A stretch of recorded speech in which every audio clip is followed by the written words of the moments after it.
주일 주님 앞에 예배를 올리겠습니다. 묵상으로 기도를 시작하겠습니다.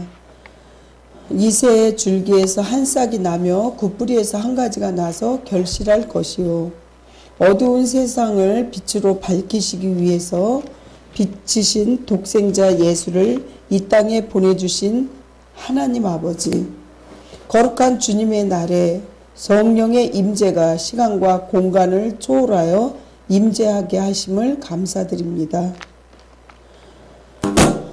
정말 우리가 예수님이 아니고 또 하나님이 아니시면 이 땅에서 우리가 구원받을 수 없다는 것을 늘 가슴속 깊이 깨닫게 해주시옵소서. 오늘 예배를 통해서 하나님 홀로 영광 받아주시옵시고 악한 사단마귀 일체 틈타지 못하도록 도와주시옵소서. 예수님 이름으로 기도합니다. 아멘. 우리의 고백의 기도를 올립니다. 우주와 자연과 함께 인간을 창조하신 하나님 아버지, 우주와 자연의 질서는 하나님의 섭리로 진행하시는 그 사랑을 감사드립니다. 예수님께서 동정녀 마리아의 몸을 통하여 성령으로 탄생하신 사실은 모순과 착각이며 교만과 자기 높음의 비이성적인 과학적인 모순이라고 생각한 죄를 지금 이 시간 고백합니다. 이를 전혀 이상하게 생각하지도 않는 자기들만의 생각에 우쭐대며 살아가는 신앙인을 모독한 죄를 용서하여 주시옵소서. 때로는 과학이 신앙보다 우수하다고 여긴 그릇되고 잘못된 죄를 용서하여 주시옵소서. 불꽃 같은 눈으로 순간순간 지켜주시옵소서. 이 시간에 주님께 모든 죄를 입술로 지은 죄, 마음으로 지은 죄, 행동으로 지은 죄, 알고 지은 죄, 모르고 지은 죄, 모든 죄를 용서하여 주시옵시고 주님의 은총 속에서 주님 만날 때까지 정말 선한 싸움 다 할 수 있도록, 승리할 수 있도록 도와주세요. 예수님 이름으로 감사하며 기도드리옵나이다. 아멘. 다 같이 신앙 고백을 사도신경으로 하시겠습니다. 나는 전능하신 아버지 하나님 천지의 창조주를 믿습니다. 나는 그의 유일하신 아들 우리 주 예수 그리스도를 믿습니다. 그는 성령으로 잉태되어 마리아에게서 나시고 본디오 빌라도에게 고난을 받아 십자가에 못 박혀 죽으시고 장사된 지 사흘 만에 죽은 자 가운데서 다시 살아나셨으며 하늘에 오르시어 전능하신 아버지 하나님 우편에 앉아 계시다가 거기로부터 살아있는 자와 죽은 자를 심판하러 오십니다. 나는 성령을 믿으며 거룩한 공교회와 성도의 교제와 죄를 용서받는 것과 몸의 부활과 영생을 믿습니다. 아멘. 오늘 은혜 받으실 하나님 말씀은 마태복음 2장입니다. 1절부터 11절 말씀입니다. 헤롯 왕 때 예수께서 유대 베들레헴에서 나심에 동방으로부터 박사들이 예루살렘에 이르러 말하되 유대인의 왕으로 나시니가 어디 계시냐?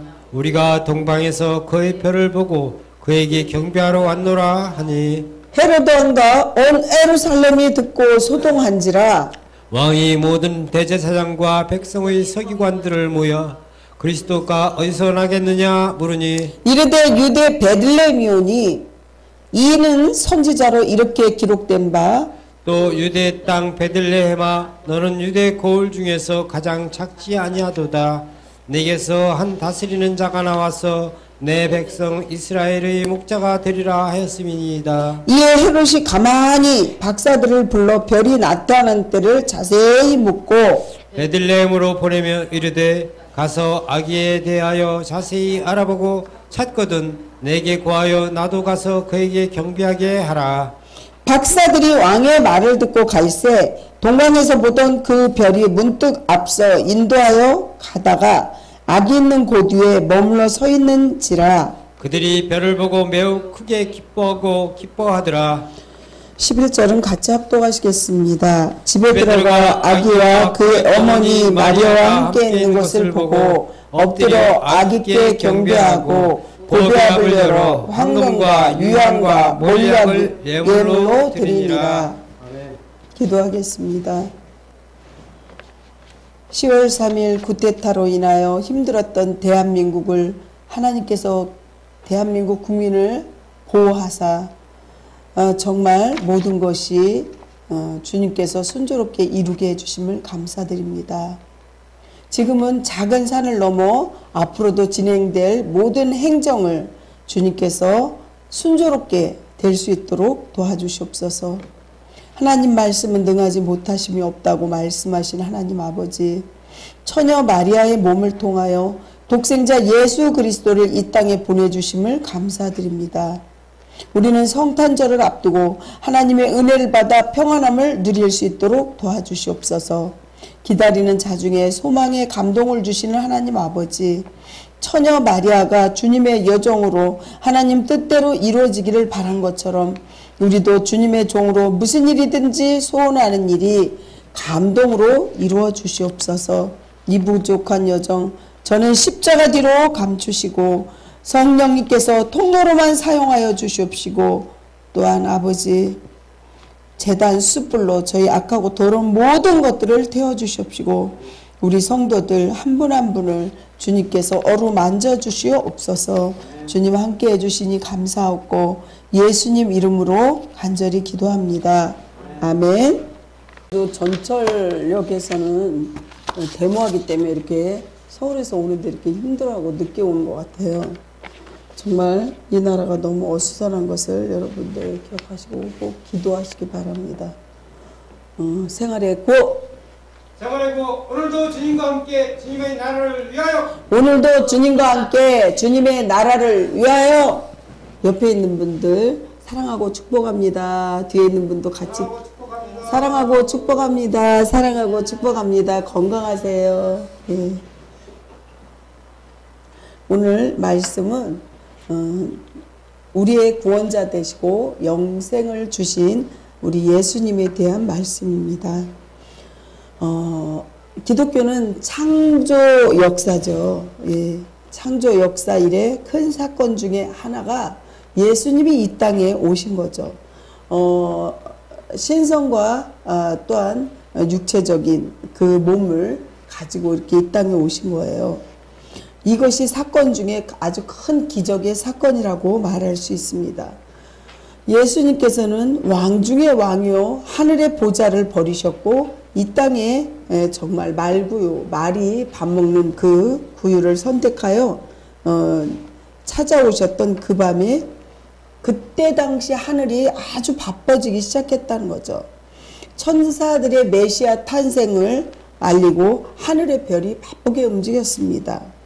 베들레헴 지경에 양을 치던 목자들이 천사들이 전하여 준 구유에 누인 아기 예수님을 찾아가서 만나게 되었습니다.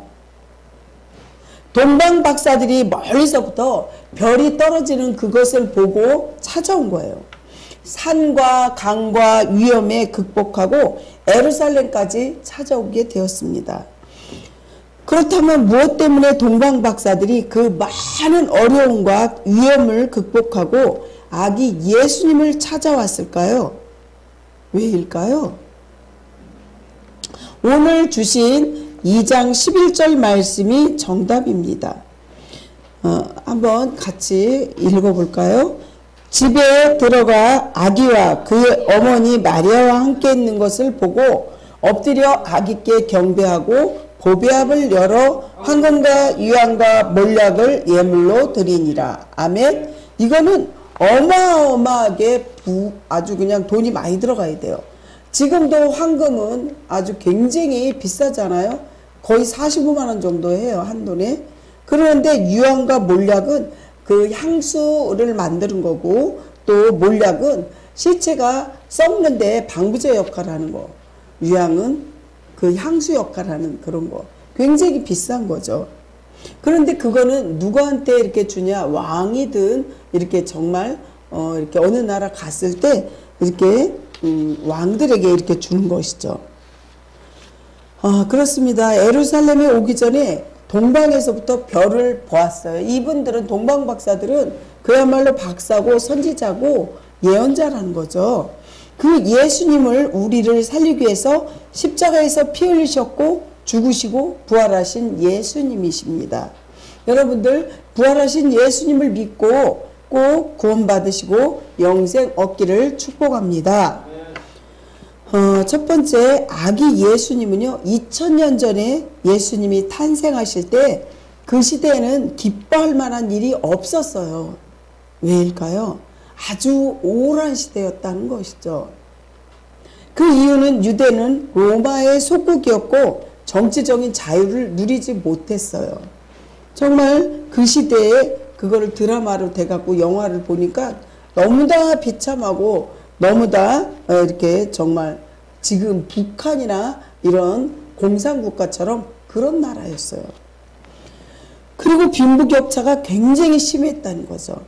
박탈감이 심했겠죠? 수많은 사람들이 가난으로 눈물을 흘리게 되었습니다. 이렇게 소망이 없고 또 이렇게 정말 어두운 시대에 예수님께서 탄생하신 거예요. 하나님이 이렇게 어렵고 힘든 그 땅에 주님께서 보내주신 거예요. 하나님이. 죽음에서 생명으로 절망에서 소망으로 임마누엘 하신 하나님께서 자기 백성을 저희 죄에서 구원하기 위해 오셨다는 사실입니다. 하나님이 얼마나 크신 은혜일까요? 그런데 이 위대하신 왕께서 이 땅에 오셨을 때 이 땅의 모든 사람들이 그분의 탄생을 기다리며 환영한 것만은 아니었어요. 너무나 삶이 신음이 깊어서 혹은 무관심해서 이 위대한 왕의 탄생을 환영하지 않았다는 거죠. 예수님께서는 이 땅에 탄생하신 성탄절의 목전으로 이렇게 다가오기 시작했습니다. 본문을 통하여 성탄을 기다리는 세 가지 모습을 한번 생각해 보시기 바랍니다. 헤롯 왕은 동방 박사들로부터 예수님이 탄생한다는 소식을 듣게 돼요. 그러나 헤롯은 왕 중에 왕이 탄생하는 것을 달갑지 않게 생각해요. 지금도 저희 나라만 봐도 막 그냥 정치하는 사람들 서로 막 죽이려고 막 이렇게 계엄령도 선포하고 그랬잖아요. 그 앞전에 이렇게 봐도 전두환 시절, 박정희 시절 그 앞전에 내려가서 옛날에 왕이 정치할 때 시절에도 정말 자기가 왕이 되고 또 왕이 되는데 방해되는 사람은 다 죽였다는 거예요. 뭐 멀리서 봐요? 김정은도 자기 사촌 형도 다 죽여버렸잖아요. 그래서 공항에서 딱 내렸는데 이렇게 주사로 이렇게 놔가지고 바로 죽는 것을 뉴스에서 계속 목격하게 되잖아요. 그래서 정말 그분의 아들은 그 북한에 들어오지 않고 바깥에서 이렇게 겉돌고 있대요. 죽을까봐. 이렇게 아주 그냥 그때 당시에도 이렇게 헤롯이 이렇게 왕이 탄생하는 걸 원하지 않은 거예요. 예수님을 인정하지 않은 거예요. 그래서 어떻게 했어요? 마태복음 2장 8절을 보시면요. 베들레헴으로 보내며 이르되 가서 아기에 대하여 자세히 알아보고 찾거든 내게로 고하여 나도 가서 그에게 경배하게 하라. 이거 거짓말이에요. 경배하는 게 아니고 죽이려고 그랬어요. 성경을 보면요. 그래서 거기 연못에 3살 방금 태어난 애들 3살 안 된 애들 다 죽이라 그랬어요. 물에 빠져서. 그랬는데 정말 어떻게 됐어요? 하나님이 살려주시고 아기를 받는 산파가 왜 이 애들은 살렸냐 그러니까 아니 그때 당시에 그 여인들은 굉장히 몸이 건강해서 아이가 죽지 않았기 때문에 죽일 수가 없었다 이렇게 얘기하는 지혜로운 모습을 보고 또 그 시대에 그렇게 아기를 살려준 걸 보고 예수님께서 또 하나님께서 그 산파들을 축복 줬다고 성경에 써 있어요. 그렇습니다. 그런 동방 박사들이 돌아간 후에 군인들이 베들레헴을 보내서 2살 이하의 아이들을 학살하도록 명령했다는 거예요. 그 이유는 현대인들 역시 헤롯처럼 성탄을 맞이할 수가 없었겠죠. 성탄의 소식은 듣지만 그분의 탄생은 달궈하지 않는 거예요. 그저 자신이 여전히 인생의 왕이 되기를 정말 그렇게 생각하는 거죠. 이렇게 하나님을 제대로 믿지 않는 사람들은요, 하나님이 자기 가슴에 없는 사람은요 늘 불안해요. 그래서 어떻게 했어요? 이 나라의 윤석열 대통령의 부인인 김건희도 또 그 남편도 무슨 천공 그런 사람들한테 가서 늘 물어보고, 명태균인가 그 사람들한테 가서 물어보고, 그 사람이 말하자면 박수무당이나 마찬가지예요. 그런 사람들한테 물어보는데, 옛날에 다윗 시대에도 보면요 사울왕이 있었어요. 사울왕이 있었는데 이 사울왕은요 마음이 불안하고 늘 힘드니까요 어떻게 했어요? 무당을 찾아갔다고 성경에 써 있어요. 무당을 찾아갔는데 너무너무 그 밑에 신하들하고 그 사울왕이 갔는데 너무 배고라 보이고 너무 몰골이 안 좋으니까 무당이 그 집에서 돼지나 뭐 이런 걸 다 잡아서 그 사람들을 먹였다고 그랬어요. 정말 불안하고 두려운 것은 하나님 올바로 믿지 않기 때문에 그렇다는 거예요. 두려워하지 말라, 놀라지 말라, 나는 내 여호와 하나님의 신이라. 반드시 내가 너를 구해주리라고 그러잖아요. 하나님 말씀을 믿어야죠. 저는 왜 힘들지 않을 때 없었겠어요? 저도 불안하고 힘들고 정말 원치 않는 사기를 당해서 재판을 하게 되고, 그 재판을 몇 년씩 끌면서 또 사기를 당했으니까 사기꾼한테는 이기기가 힘들어요. 그랬을 때 정말 낭망하고 또 힘들고, 또 어리석으니까 또 한 번 또 이렇게 건축 한번 또 해보려고 설계사한테 또 이렇게 해봤다가 그 사람들이 또 속이는 거예요. 처음에는 뭐 2억이면 된다 그러는데 그 배에 4억 정도가 들어가는 거예요. 돈이 없죠. 또 당한 거죠. 설계비가 또 계약금이 또 날리는 거죠. 하지만 주저앉지 않는 거예요. 주저앉지 말라는 거예요, 하나님이. 왜 그러냐면 실패를 당할 수 있어요. 그렇지만 주저앉지 마라.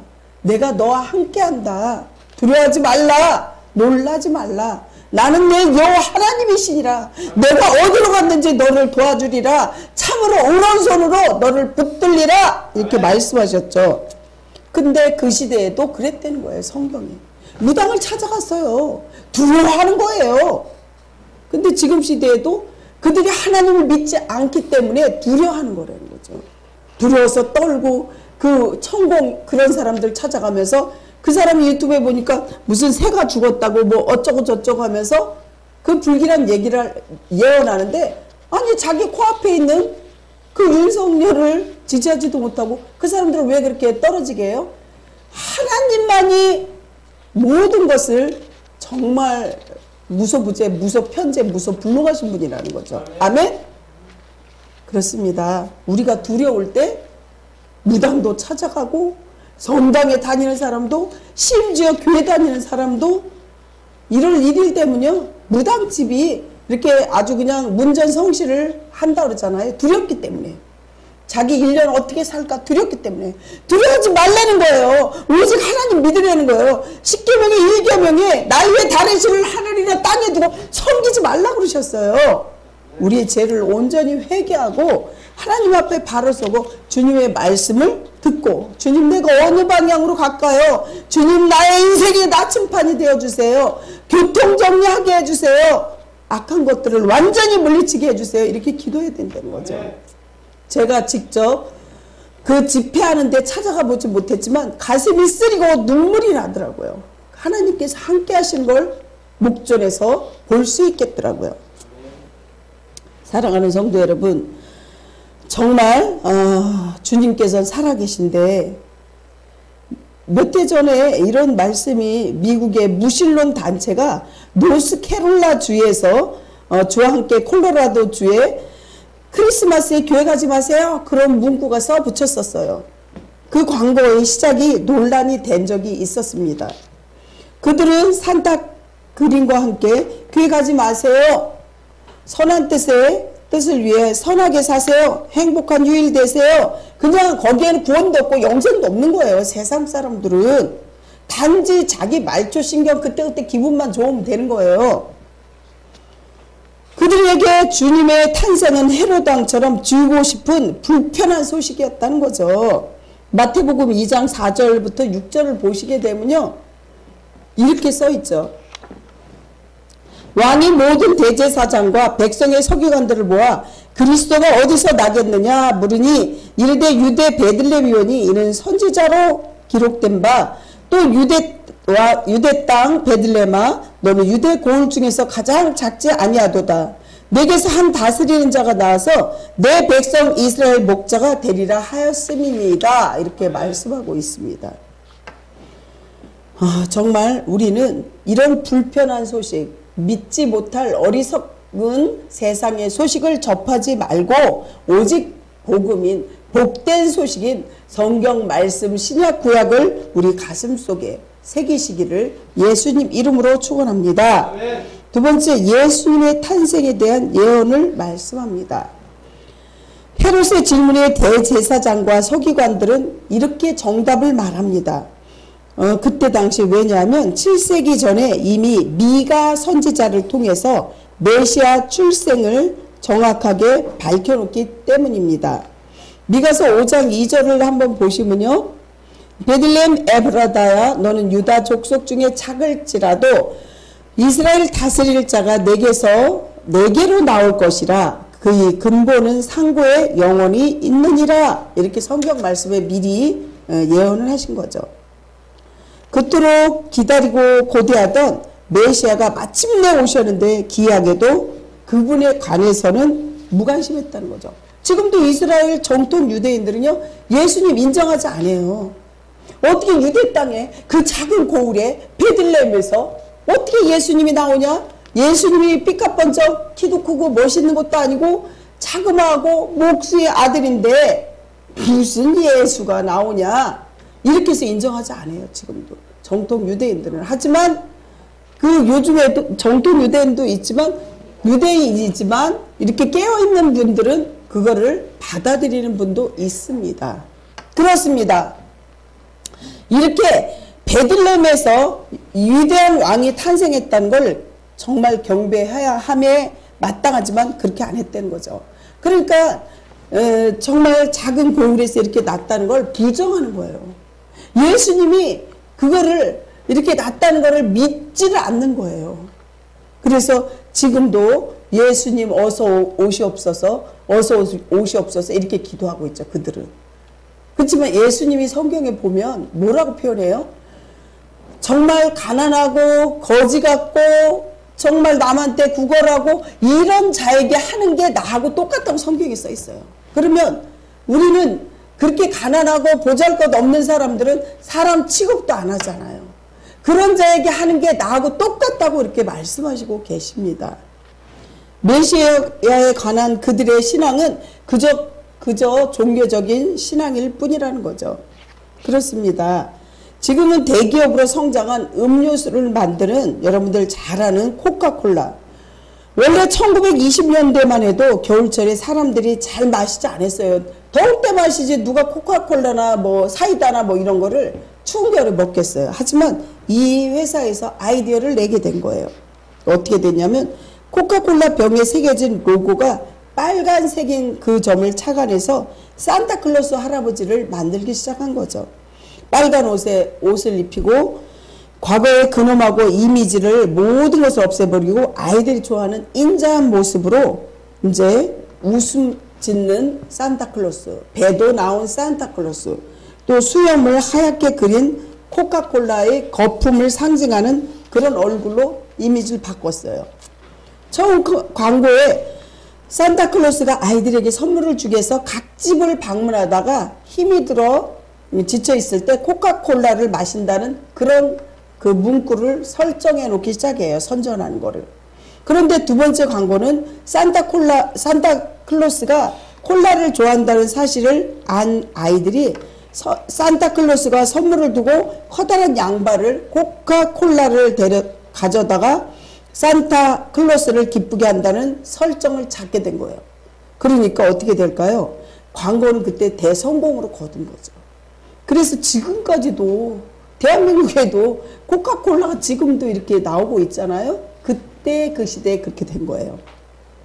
문제는 어느 팀의 성탄의 주인공이신 예수님은 잊어버리게 되고 산타클로스가 주인공이 되고 말았어요. 그래서 이렇게 광고들 봐봐요. 그들이 하나님 믿지도 않는 사람들이 뭐 이렇게 트리 같은 거 만들어 놓고 막 그러는 거 볼 수 있죠. 정말 자기네들이 하나님을 믿지 않아도 그것만 생각하는 거죠. 그렇습니다. 성탄은 사람들에게 잊혀지기 시작했습니다. 그러나 우리는 그 위대한 성탄은 주인공이 누구신지를 잊지 말아야 한다는 것입니다. 사랑하는 성도 여러분, 예수님께서 우리를 대신해서 십자가에서 죽으셨고 부활하시고 우리를 위해 천국의 장막을 예비하셨습니다. 여러분들은 천국의 백성들이십니다. 천국의 백성의 삶을 사시면서 늘 승리하시길 간절히 축복합니다. 세 번째, 동방 박사들이 경배를 하죠. 동방 박사들은 예수님을 경배하기 위해서 수천 마일, 정말 우리가 한두 시간 걷는 것도 너무 힘들어요. 제가 엊그저께는 2만 보 이상을 걸었어요. 보통 10,000보 이상을 걷더라고요. 일부러도 걷고 운동하려고도 작심하고 걷습니다. 그렇습니다. 그들이 별을 보고 이 동방 박사들을 수천 마일, 아마 몇만 보가 될 것 같아요. 이렇게 걷죠. 또한 그들은 아기 예수님께 경배했습니다. 박사들은 그들의 보배압을 열어 합당한 예물을 드리기 시작했습니다. 황금은 왕에게 드리는 예물이었습니다. 마태복음 2장 11절 보면 만왕의 왕이심을 증거하고 있어요. 집에 들어가 아기와 그의 어머니 마리아와 함께 있는 것을 보고 엎드려 아기께 경배하고 보배압을 열어 황금과 유향과 몰약과 예물을 드리니라. 이렇게 왕에게 드리는 그런 예물이에요. 그렇습니다. 또한 히브리서 11장 6절 보면요. 여러분 예수님을 만나고자 한다면 동방 박사들처럼 우리도 주님을 찾아야 한다는 거죠. 간절히 가슴으로 열망하면서 찾으셔야 돼요. 그럴 때 하나님의 축복을 주죠. 히브리서 11장 6절에 믿음으로 나가는 자는 반드시 그가 계신 것과 또한 그가 자기를 찾는 자들에게 상 주시는 이심을 믿어야 할지니라. 히브리서 11장 6절에 그렇게 써 있는데 주님을 그렇게 찾고 찾으면 하나님 반드시 난 너에게 상 줄 거야 이런 뜻이라는 거죠. 헤롯 왕처럼 그분의 탄생을 달궈하지 않든 또 혹은 종교 지도자들처럼 주님의 탄생에 무관심하든 하나님은 이미 우리 곁에 와 있다는 거죠. 그렇습니다. 정말 제가 이스라엘을 전에 갔다 온 적이 있는데 거기 가면은 정말 예수님 탄생 기념 교회가 있어요. 콘스탄티누스 대제의 어머니 헬레나가 세운 교회예요. 이 교회는 입구가 굉장히 작아요. 지금 요 강당상에서 밑에 요 정도 되는 그 길이에요. 그래서 1m 40cm 정도, 폭은 1m 불과한 거죠. 제가 봤을 때, 진짜 우리가, 신학대학 다니고 그럴 때 그런 이야기를 교수님들한테 들을 때 실제 이렇게 작을까? 그랬는데 그렇게 작더라고요. 몸을 완전히 구부리고, 인사하는 그런 아주 그러한 각도로 들어가야 돼요. 그래서 이 문을 뭐라 그러냐? 겸손의 문이다. 이렇게 정했습니다. 성도 여러분, 성탄절 우리 곁에 오신 왕 중의 왕께 우리도 겸손하게 머리를 숙이시기 바랍니다. 그분의 발에 입을 맞추시기 바랍니다. 그분은 온 우주의 왕이요. 사람이 되셨지만 하나님이시기 때문이라는 거죠. 그분이 이 성탄에 우리 곁에 오셨습니다. 우리와 함께 하시는 하나님을 믿는 자 영원한 소망을 얻을 것이며 우리를 죄에서 구원하신 하나님을 믿는 자는 영원한 영생의 선물, 구원의 선물을 받는다는 것입니다. 말씀 마무리합니다. 부활하신 예수님, 재림하실 예수님, 성경 말씀대로 오신 주님이십니다. 그래서 반드시 재림하셔서 우리를 인도하실 것입니다. 부활하신 예수님을 위대한 왕이 탄생을 축하하고 경배합시다. 그렇습니다. 예수님께서 기뻐하시는 사랑의 전도사, 전도의 전도사로서 모이면 기도하고 흩어지면 전도하는 성도들 다 되시기를 간절히 축원합니다. 기도하겠습니다. 하나님 아버지 은혜에 감사합니다. 온 인류를 구원하시고 정말 동방 박사들처럼 경배하는 그 믿음으로 우리도 주님께 정말 진심 어린 그런 마음으로 나가서 기도하고 또 죽어가는 영혼을 전도하며 또 추운 겨울에 많은 사람들이 힘들어하고 어려운 사람들이 있습니다. 그들과 함께 또 도와주며 함께 웃을 수 있고 기도할 수 있게 주님 우리의 마음을 지경을 넓혀 주시옵소서. 우리의 속사람은 매일 새로워지고 겉사람은 후패하여 그리스도를 알아가는 그 지식이 깊이와 넓이와 높이가 더해가게 해 주시옵소서. 주님께 감사하며 예수님 이름으로 간절히 기도합니다. 아멘. 은혜에 감사합니다. 세상의 가난한 자들에게 흩어 주어서 의를 이루시는 하나님 아버지, 저희가 세상에 올 때 빈손 들고 왔지만 하나님께서 생명과 건강과 믿음과 가정과 지식과 재물을 주심도 감사합니다. 이 땅에 정말 주님께서 처녀 마리아가 성령으로 예수님을 잉태한 사실을 통하여 성령이 능력의 무에서 유를 창조한다는 믿음을 주신 하나님 아버지, 주님 그 마음으로 그 믿음으로 주님 앞에 작은 예물이나 드립니다. 작은 예물이나마 드립니다. 주님 기뻐 받아주시옵시고 정말 없는 사람들에게 믿음도 없고 또 물질도 없는 사람에게 큰 믿음과 물질을 더욱 많이 주시옵소서. 또한 아버지 이 나라가 많이 혼탁스럽고 힘듭니다. 이 위기가 기회가 되고 더욱 좋은 살기 좋은 대한민국 되게 해 주시옵소서. 가족들, 친지들, 멀리 있는 가족들까지도 주님께서 굽어 살펴주시옵시고 아픈 분들 주님 한 분 한 분 라파의 하나님 치유의 강선을 보내주시옵시고 정말 주님께서 눌린 자에게 자유를, 가난한 자에게 부욕해 되게, 병든 자에게 치유함을 주님께서 이단과 타종교로 넘어가지 않고 올바른 신앙생활을 할 수 있도록 한 사람 한 사람 축복하여 주시옵소서. 주님께서 함께하여 주실 줄 믿사옵고 예수님 이름으로 감사하며 기도드리옵나이다. 아멘. 됐습니다. 지금은 2024년 대림절 세 번째 주일 예배를 드리면서 오실 주님을 기다리는 사랑하는 주의 백성들 머리머리 위에 예수 그리스도의 은총과 독생자를 위해 구원의 빛을 주신 하나님의 무한하신 사랑하심과 언제 어디서나 우리와 함께 하셔서 우리의 연약함을 도우시고 은혜와 진리를 증거자가 되게 하시는 성령님의 교통하심이 영원토록 함께 하시기를 간절히 축원하옵나이다. 아멘.